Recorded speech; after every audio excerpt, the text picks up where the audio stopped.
자, 여러분 반갑습니다.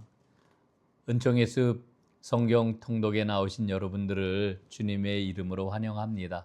자, 이제 오늘부터 사흘 동안 우리는 열왕기하 말씀을 읽게 될 것입니다.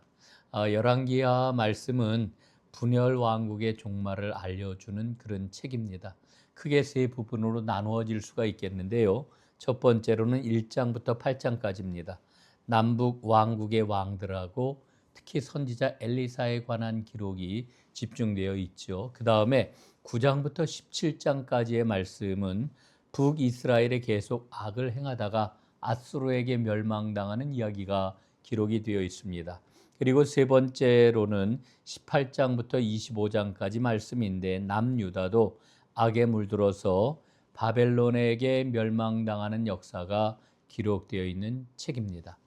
열왕기 사항은 왕국의 전성기로 시작을 해가지고 엘리야로 끝이 납니다. 그리고 열왕기 하 말씀은 엘리사로 시작해서 왕국의 멸망을 다루고 있습니다. 왕정기에 우리가 주목을 해야 될 것은 여러 왕들이 일어나면서 하나님의 선지자, 예언자들이 일어났다라고 하는 겁니다. 이 예언자의 역할이 무엇일까? 여러분, 이스라엘의 왕이 갖고 있는 이 제도의 특별한 면을 우리는 좀 다시 한번 기억할 필요가 있습니다. 하나님은 인간 왕을 필요로 하지 아니하셨습니다. 하나님이 직접 이스라엘의 왕이었던 거지요. 그런데 이스라엘이 하도 요구를 하니까 왕을 허락해 주셨는데 그 왕은 하나님의 말씀, 하나님의 생명, 하나님의 평화를 이 땅에 펼쳐나가는 하나님 통치의 통로였던 것입니다. 그런데 그 왕이 하나님의 말씀에 온전히 순종하지 아니할 때 그 왕을 바로잡고 하나님의 말씀으로 돌아오도록 또 하나님께서 원하시는 하나님의 그러한 그 신적인 통치를 잘 감당할 수 있도록 하는 그런 역할을 선지자들이 했던 것을 우리는 보게 됩니다. 그래서 왕들과 함께 시작된 이 선지자, 예언자들의 그 예언 활동은 왕정기를 지나 포로기까지 이어지는 것을 이제 우리는 보게 되는 것입니다. 자, 이제 우리가 좀 살펴봐야 될 것은 북이스라엘이 큰 죄를 하나님 앞에 거듭해서 이제 범하게 되는데 그것은 바로 금송아지 우상을 만들어서 그것을 하나님이라고 섬겼던 것입니다. 그리고 나중에는 바알신까지 수입을 해가지고 그 바알신을 섬김으로 결국은 이스라엘은 멸망의 길을 재촉했다 이렇게 이야기를 할 수가 있습니다. 자, 남유다를 보게 되면은 경건한 왕들이 종종 일어나긴 했지만 그러나 이제 국력 신장을 위해 가지고 북이스라엘과 주변 나라들과 결탁을 하고 그들의 힘을 의지했던 것을 보게 됩니다. 그런데 단순하게 다른 나라를 의지하는 그와 같은 모습은 그냥 다른 나라의 국력을 의지하는 걸로 끝나는 게 아니고 그들이 섬겼던 이방신들을 수입하는 그런 모습으로 이제 이어지게 되었던 것을 봅니다. 결국은 그 모든 일들이 다 합쳐져서 남유다도 결국은 멸망의 길로 서서히 접어들어 남유다도 멸망하게 되는 것을 봅니다. 자, 이제 남국 왕국의 왕들 그러한 그 표를 한번 살펴보도록 하겠습니다. 자, 여러분 한번 왕들 표를 보시기를 바랍니다. 이 왕에 대한 그러한 그 연표는 사실은 우리 교회에서 여러 차례 성경 공부를 했던 크로스의 성경 공부에 나오는 표인데 여러분 한번 이 표를 잘 보시기를 바랍니다. 왼쪽엔 노란색 왕의 연표가 남유다의 그러한 그 왕의 그러한 그 연보이고요. 그 다음에 오른쪽에 그러한 그 왕의 연표가 바로 북이스라엘의 그러한 그 왕의 연표가 되겠습니다. 위에 보게 되면은 사울 왕 녹색으로 되어 있고요. 그 다음에 다윗 왕이 녹색으로 되어 있고요. 그 다음에 솔로몬이 되어 있죠. 이게 통일 왕국 시대의 그런 그 왕이고요. 솔로몬 사후에 르호보암이 이제 이스라엘의 왕이 되었는데 바로 이 르호보암 때에 북이스라엘 열 지파가 반역을 꾀하게 해주고 여로보암으로 하여금 나라를 이루게 됩니다. 그게 바로 북이스라엘의 그러한 그 왕들의 그러한 그 연표가 되겠습니다. 자, 여러분 노란색 연표를 쭉 보게 되면은 모두 20왕입니다. 남유다의 왕들은 20명의 그러한 그 왕들이 주기를 했는데 그 중에서 우리가 보게 되면 중간에 아달랴라고 하는 그러한 그 이름이 나오지요. 여호사밧, 요람, 아하시야, 아달랴 이렇게 나오는데 이 아달랴가 누구냐 하면은요. 바로 요람, 여호람의 부인이었던 것입니다. 그런데 이 아달랴가 이제 자기의 아들 아하시야가 일찍 죽게 되자 손자들을 다 죽이고서 이제 왕이 되는데 이 아달랴는 누구냐? 바로 북이스라엘 아합 왕의 딸이었습니다. 그러니까 굉장히 악한 그런 그 여인이었죠. 우리가 주목해서 보면 되겠고요. 나머지는 전부 다 다윗의 후손, 다윗의 혈통이라고 이렇게 이야기할 수가 있겠습니다. 자, 북이스라엘의 그러한 그 왕들을 보게 되면은 모두 19명의 그러한 그 왕들이 즉위를 하게 되는데, 그런데 이 19명의 왕들은 모두 다 하나님 앞에 악한 왕들이었다 이렇게 이야기를 할 수가 있겠고요. 그리고 북이스라엘에는 모두 9번에 걸쳐서 모반이 일어나게 됩니다. 그런데 9번에 걸쳐 모반이 일어났는데 여러분이 연표에 보면은 지금 칼에 피가 묻어 뚝뚝 흐르는 그림이 오른쪽에 그려져 있지 않습니까? 칼에 의해서 살해당한 왕이 모두 7명입니다. 그러니까 7명이 살해당하였고 9번에 걸쳐 모반이 있었다 이렇게 생각을 하면은 되겠습니다. 자, 그런데 여러분이 표를 보면 알겠습니다만은 2대 이상 왕이 이어진 것을 왕가라고 이렇게 제가 한번 표현을 해보겠는데 여로보암 왕가가 1대 2대이고요. 그 다음에 바하사 왕가가 3대 4대이고요. 그 다음에 오므리 왕가가 6대부터 9대까지이고요. 그 다음에 예후 왕가가 10대부터 14대까지입니다. 그리고 므나헴 왕가가 16대 17대이고요. 그리고 맨 마지막 왕이 바로 호세아가 이제 마지막 왕이었고 호세아에 의해서 북이스라엘은 그때의 멸망을 당합니다. 아수르에게 멸망을 당하는 것을 이제 우리는 보게 됩니다. 자, 왕들의 표는 여러분 쭉 한번 좀 보시고서 캡처를 해 놓든지 하시고서 왕들의 이름을 열왕기서 역대기 말씀을 읽으면서 계속 한 번씩 들춰보면은 좋으리라 이렇게 생각을 합니다. 자, 그러면은 이제 열왕기하 구조를 좀 다시 한번 표를 통해서 정리를 해보겠습니다. 예, 1장부터 8장까지는 북이스라엘의 여러 왕들과 엘리사에 관한 이야기입니다. 그 다음에 두 번째로 9장부터 17장까지는 북왕국의 멸망에 관한 그러한 그 기록이 되어 있는데 이 부분은 크게 두 부분으로 나누어집니다. 남유다의 중흥과 북왕국의 멸망. 그 다음에 세 번째로는 18장부터 25장까지 말씀인데 남왕국의 멸망입니다. 히스기야의 노력과 남유다의 멸망 이렇게 두 부분으로 나누어서 우리가 볼 수가 있겠습니다. 자, 그러면은 오늘 우리가 읽게 될 1장부터 8장까지 말씀을 함께 살펴보도록 하겠습니다. 자, 1장 말씀에는 아하시야 왕에 대한 엘리야의 경고가 기록이 되어 있습니다. 아합 왕이 죽은 다음에 아무래도 좀 혼란스러울 거 아닙니까? 그래서 모압이 반기를 들었습니다.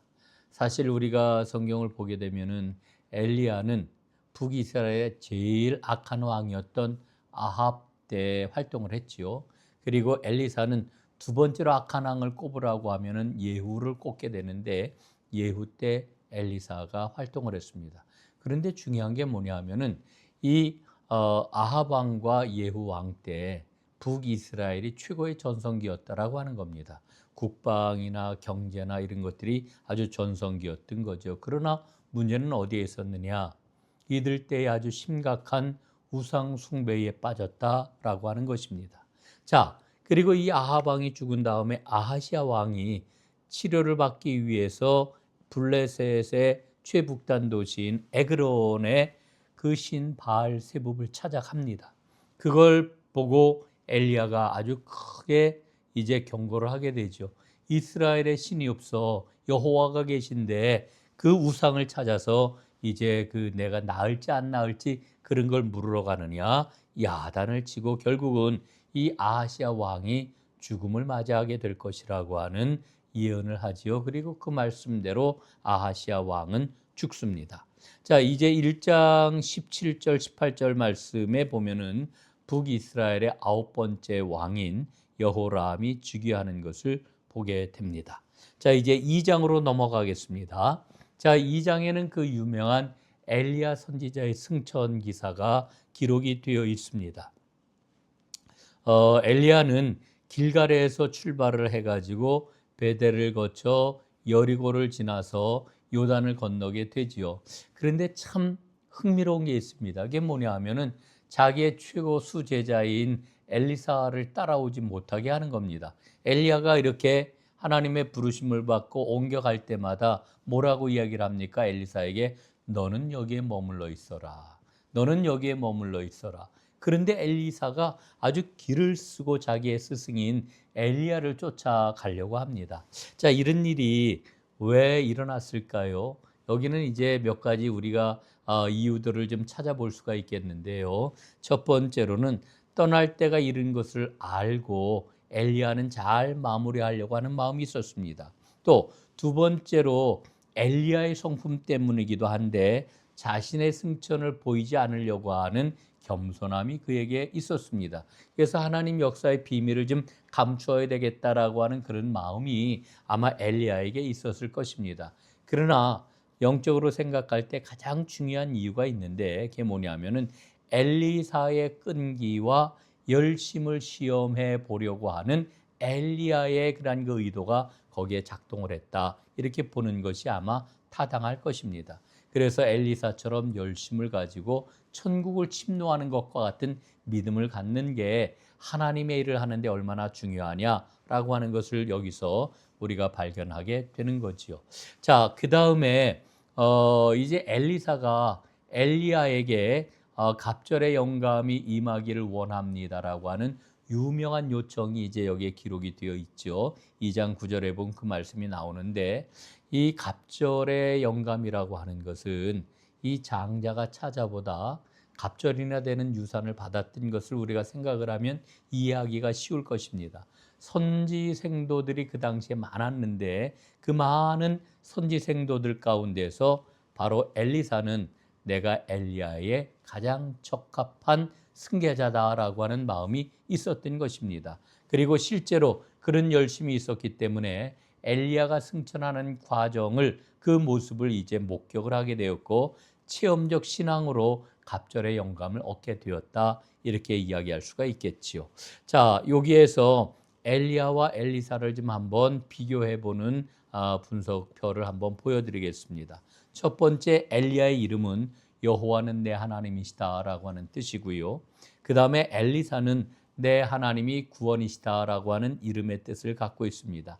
엘리야는 은둔형그란 그 선지자라고 이야기할 수 있고 엘리사는 아주 대외적인 활동가라고 이렇게 이야기할 수 있습니다.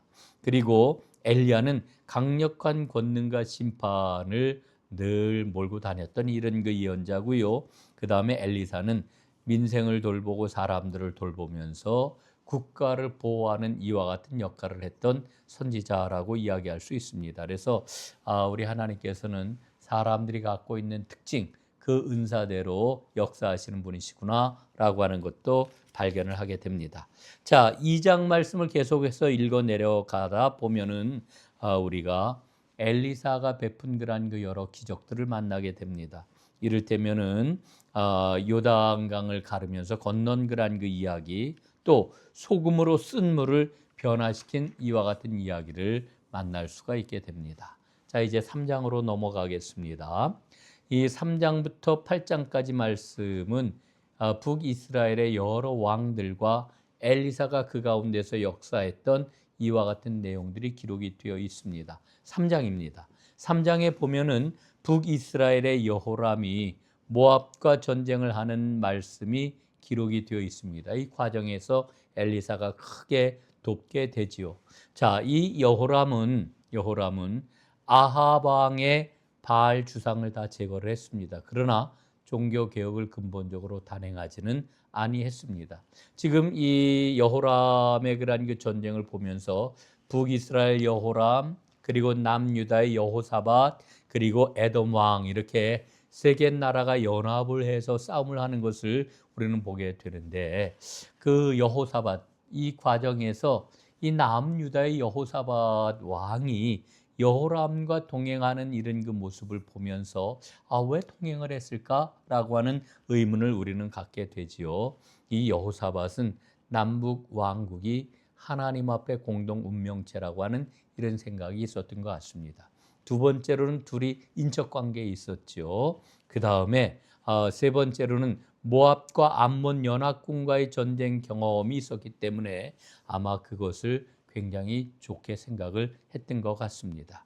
자, 그러면은 여호람이 승리를 거두게 되는데 여호람이 어떻게 승리를 거둘 수 있었을까? 예, 여호사밧과 에돔암과 함께 이제 사해 남부를 돌아서 모압으로 행군을 했거든요.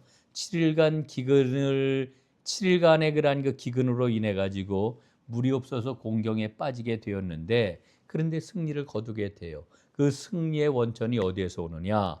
엘리사가 하나님의 말씀을 받아서 에돔 광야에 개천을 파괴하지 않습니까? 그런데 비가 내리지 않았는데도 그 개천에 물이 가득 넘쳐가지고 결국은 그 힘을 얻어가지고 큰 승리를 거두게 되지요. 하나님의 도우심이었다라고 하는 것을 우리는 여기서 발견합니다. 자, 이제 4장으로 넘어가겠습니다. 4장 말씀은 기적의 장이다 이렇게 이야기할 수가 있을 것 같아요. 많은 기적들이 이 4장에 기록이 되어 있습니다. 첫 번째로는 선지생도 과부의 기름 부음의 기적을 우리는 만나게 됩니다.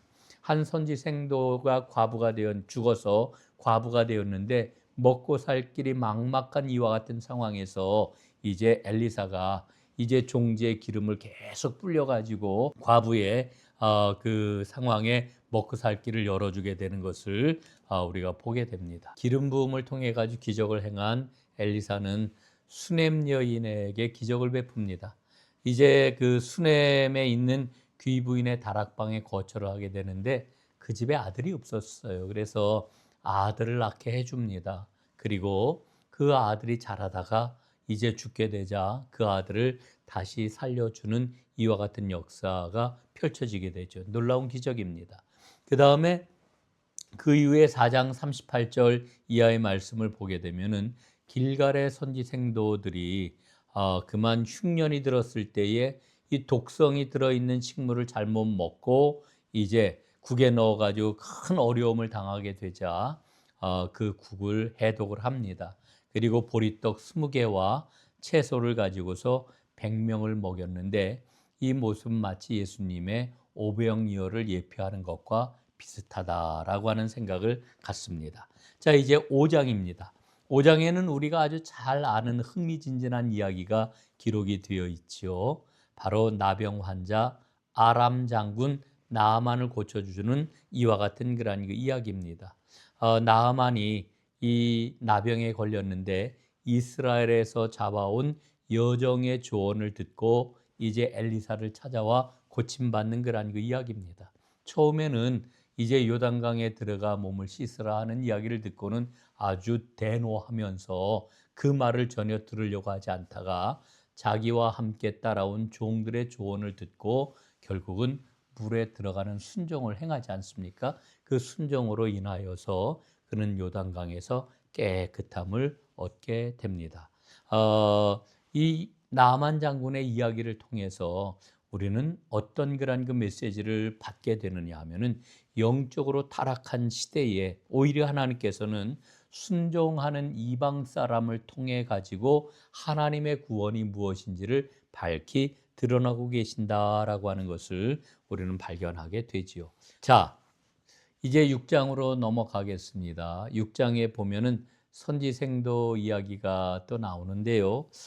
사실은 이 엘리사와 그 선지생도들의 그러한 그 여러 이야기 에피소드들을 보면은 야, 선지생도들이 정말 가난하고 힘든 하나님의 사람들이었구나 하는 것을 우리는 발견합니다. 6장에도 마찬가지인데요.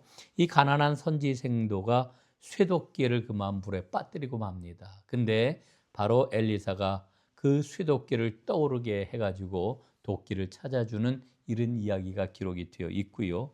그 다음에 8절부터 23절까지 말씀을 보게 되면은 도단에서 아람 군대의 눈을 멀게 해가지고 그리고는 이제 승리를 가져다 주는 이와 같은 그러한 그 말씀이 기록이 되어 있습니다. 그리고 일시적인 평화가 찾아오게 되지요.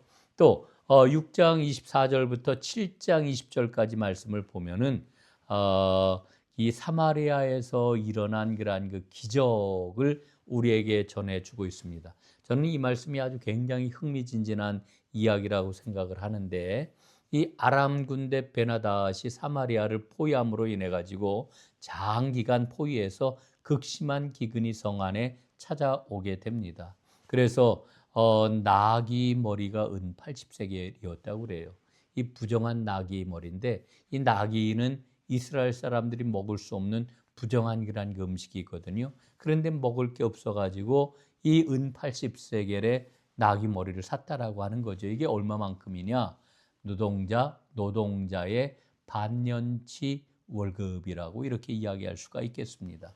또 심지어는 자식까지 잡아먹는 이런 지경에 이르게 되었지요. 그래서 왕은 원망하고 장관은 하나님의 말씀을 불신하는 이와 같은 일들이 일어나게 되는데, 그런데 나병 환자 4명이 성문 앞에 있다가 이래 죽으나 저래 죽으나 마찬가지이니 이왕이면은 먹을 게 있는 데로 가서 죽자 이러고서는 이제 아람 군대 진영을 갔는데, 하나님께서 아람 군대를 이제 다 몰아내신 후였습니다. 얼마나 급하게 도망을 갔든지 그들은 먹을 것, 금은 보화를 다 내어버리고 그냥 도망갔던 것을 보게 되지요. 그래서 이 나병 환자들을 통해 가지고 하나님이 역사하셨다라고 하는 것을 알게 되는데, 하나님은 또 이 나병 환자들을 통해서 어떤 메시지를 우리에게 주시느냐? 온 시대가, 모든 사람들이 믿음을 다 버렸을 때에 오히려 가장 낮은 자들, 비천한 자들을 통해 가지고 구원의 역사를 이어가시는 이런 분이시구나 하는 것을 깨닫습니다. 자, 이제 8장으로 넘어가겠습니다. 8장에 보면은 기적을 회고합니다. 수넴 여인은 엘리사의 조언에 따라서 이제 하나님의 심판으로 7년 기근을 피하여서 비옥한 해변가 평원으로 갔다가 이제 다시 돌아오게 되는데, 그 회복시켜주는 이야기가 기록이 되어 있고요. 그 다음에 8장 7절로 15절 말씀에 보면은 아람에 대한 예언이 기록이 되어 있습니다. 그래서 베나닷 대신에 하사엘이 왕이 될 것을 예언을 하고 그 말씀이 이루어지게 됩니다. 자, 8장 16절로 24절까지 말씀을 보면은 남유다의 5번째 왕인 여호람에 관한 말씀이 기록이 되어 있습니다. 여호람은 아합의 딸 아달랴와 함께 결혼을 했습니다. 이게 큰 악이 되고 말았지요. 그리고 이제 25절로부터 29절까지 말씀을 보면은 남왕국 6번째 왕인 아하시아의 실패에 대해서 기록이 되어 있습니다. 이 아하시아도 아합 가문과 결혼을 해가지고 악을 행하였고, 아람 왕 하사엘과 싸우다가 부상당한 북이스라엘 왕 여호람을 문안하러 가는 이와 같은 그러한 장면이 기록되어 있는 것을 봅니다. 자, 이제 오늘 말씀을 총정리해 보겠습니다. 우상을 찾아서 묻는 자는 하나님의 진노를 피할 수가 없습니다. 두 번째, 하나님은 각 사람에게 있는 결핍을 채워주시는 은혜의 하나님이십니다. 세 번째, 하나님의 사람이 공격당할 때 하나님께서는 천군 천사를 동원해서 보호해 주시는 하나님이십니다. 자, 오늘도 하나님의 말씀을 달리는 여러분들을 축복하고 응원합니다. 하나님의 큰 사랑이 여러분과 함께 하시기를 간절히 바랍니다.